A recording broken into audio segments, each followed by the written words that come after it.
ठाकुर जी कट्टी पर हाथ धर के क्यों खड़े? मानो ठाकुर जी हम सबको आज्ञा दे रहे हैं कि भाई मानस जी में, वाल्मीकि रामायण में, भागवत जी में, महाभारत में, वेदों में, पुराणों में, सब जगह क्या लिखा है कि भवसागर इतना गहरा है, इतना गहरा है कि पूरे पूरे विश्व के मानव उसमें डूब जाएंगे।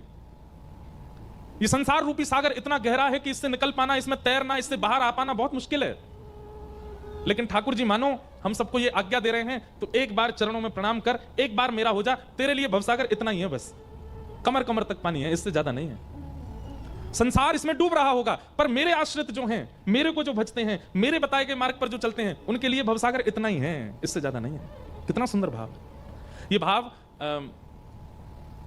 हमारे श्री ज्ञानेश्वर माउली, उन्होंने ये भाव कहा है ठाकुर जी के ऐसे खड़े होने का, कि मानो ठाकुर जी सबको संकेत कर रहे हैं कि जो कृष्ण पथ पर, भक्ति पथ पर, भजन पथ पर चल पड़ा है, उसके लिए भवसागर इतना ही है, इससे ज्यादा गहरा नहीं है। कमर कमर तक जहां जल होता है ना, वहां आप पूरी नदी पार कर लेते हो, आपको भय नहीं लगता। तो ठाकुर जी आप सबको संकेत कर रहे हैं, तुम्हारे लिए केवल इतना ही है, इससे ज्यादा नहीं। और पंढरपुर आप दर्शन करने जाओगे तो वहां पे विठल भगवान भी ऐसे ही खड़े हैं, रुक्मणी जी भी ऐसी खड़ी हैं, वहां जिसके दर्शन कर लो सब ऐसे ही खड़े हैं। हम दर्शन करने गए तो पीछे श्री हमारी किशोरी जी भी खड़ी हैं, वहां श्री राधा रानी का भी मंदिर है, वो भी ऐसे ही खड़ी है।